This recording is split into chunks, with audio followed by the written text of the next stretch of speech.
Via de regra, os nossos episódios aqui são mais estruturados em fatos, mas algumas vezes dá vontade de só bater papo com vocês. E é isso que eu vou fazer hoje de uma maneira super breve, tá? Sem mais delongas, em 3, 2, 1. SDV Flash.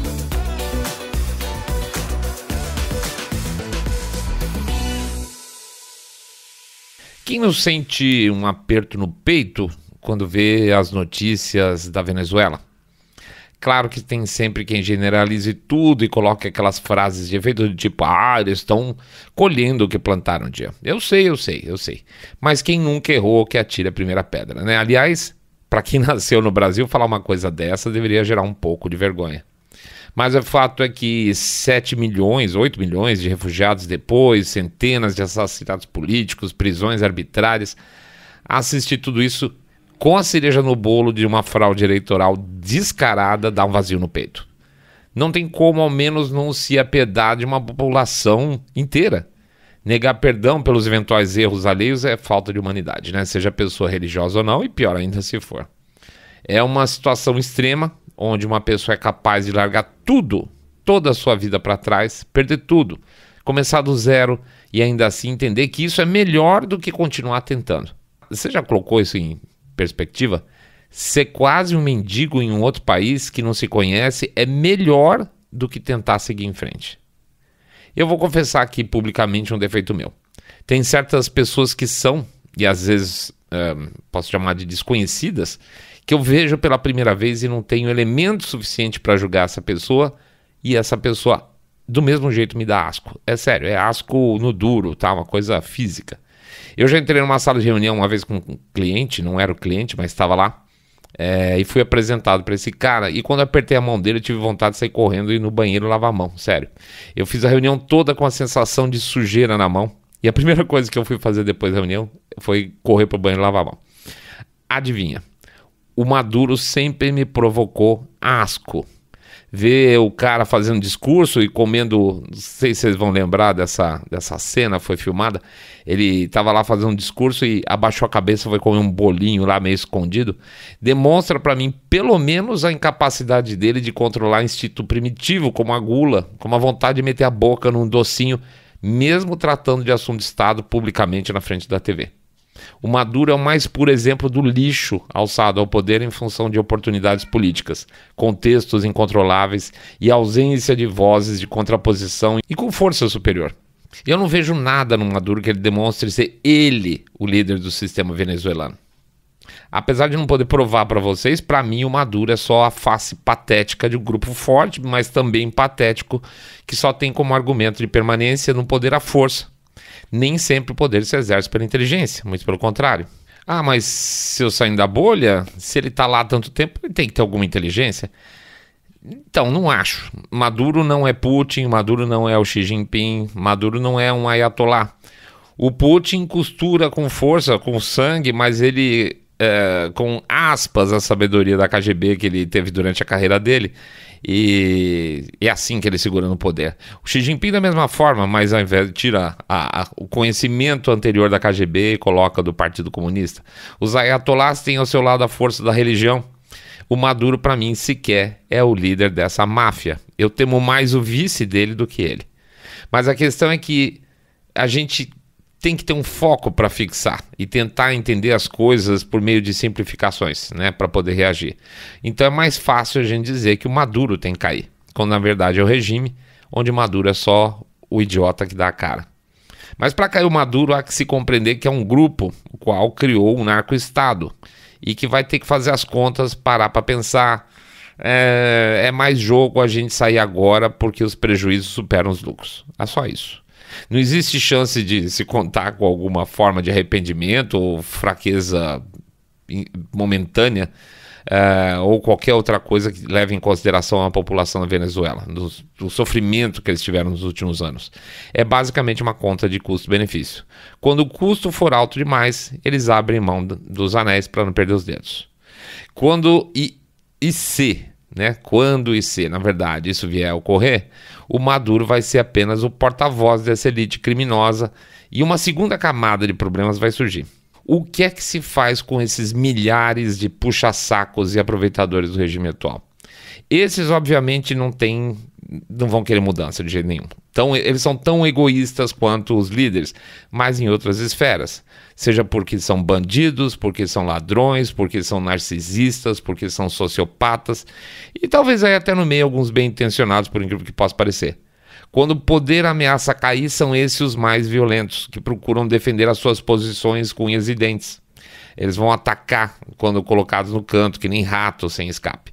Ou seja, quando e se o regime cair, é bom os venezuelanos ficarem de olho, porque todas essas forças vão tentar reocupar os ambientes perdidos o mais rápido possível. E muitos deles vão ficar lá escondidinhos, vão ficar furtivamente no poder, esperando um sinal para sair da hibernação e atacar novamente.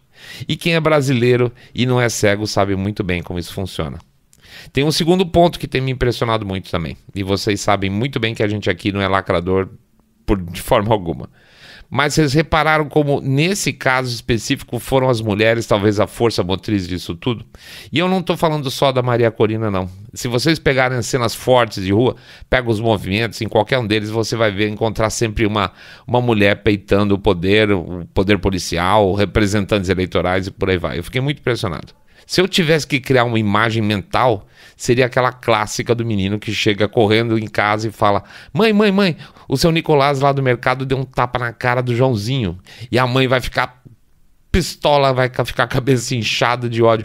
Ela põe o lenço na cabeça para esconder o Bob, joga o avental no chão e vai tirar satisfação com o seu Nicolás, sem nem querer saber se ele pode, sei lá, encher ela de porrada. Mães têm muito disso. Não mexam com as crias delas.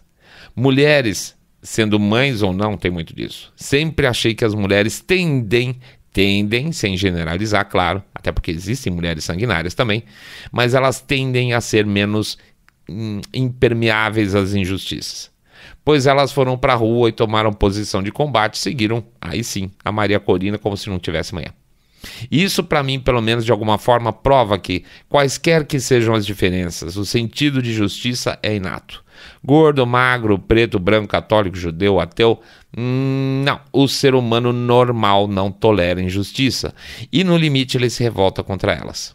Quando alcança a massa crítica, essa massa, explode o sistema e começa tudo de novo. Até que narcisistas, ladrões, facínoras hackeiam o sistema novamente e o ciclo se inicia, infelizmente. Aquilo que chamamos de democracia tem essa facilidade. Qualquer ser desprezível que aprende a jogar com as regras para destruir as regras tem sempre uma grande vantagem no jogo.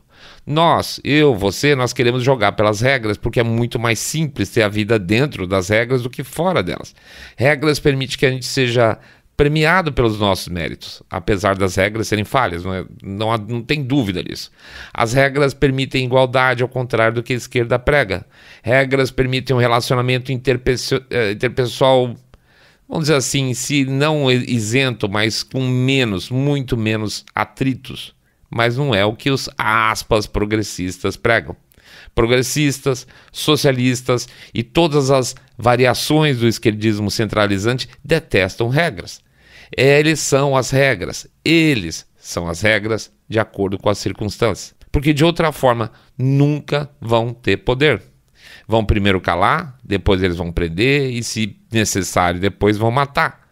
Vão matar as mulheres, vão matar os gays, vão matar os negros, vão matar os homens brancos, cis, tanto faz. Porque a visão coletivista, e eles são um coletivo, prevê que seja quem estiver no poder, ele sempre tem razão. Nem que seja para fraudar uma eleição de maneira amadora na frente de todo mundo, como foi agora.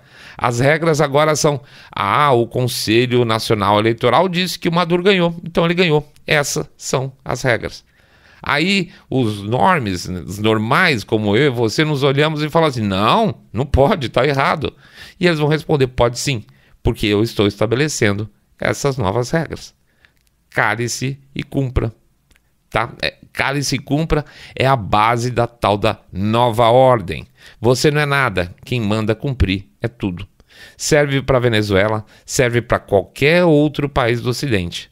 A Venezuela é só mais um balão de ensaio e quanto mais a gente normalizar isso, quanto menos a gente sentir no coração o desespero da população daquele país, mais os criadores dessas novas regras mundiais ganham. No novo mundo que esses caras, esses crápulas desejam, o coração não tem vez. É assim que vai ser. Tá bom, pessoal? Eu não vou deixar de fazer meu jabá, pedindo para vocês contribuírem com o nosso Pix, 1, 2, 5, 10 milhões de reais, pingado não é seco. Ou pedir para passar na nossa loja, lojasaindabolha.com.br, lojasaindabolha.com.br. A gente tem lá packs com 3 e com 4 e-books com preços legais. E aí vocês podem dar uma olhada nos nossos títulos, tá bom? lojasaindabolha.com.br. É isso aí, pessoal. Flash SDB acabou. Fique em paz.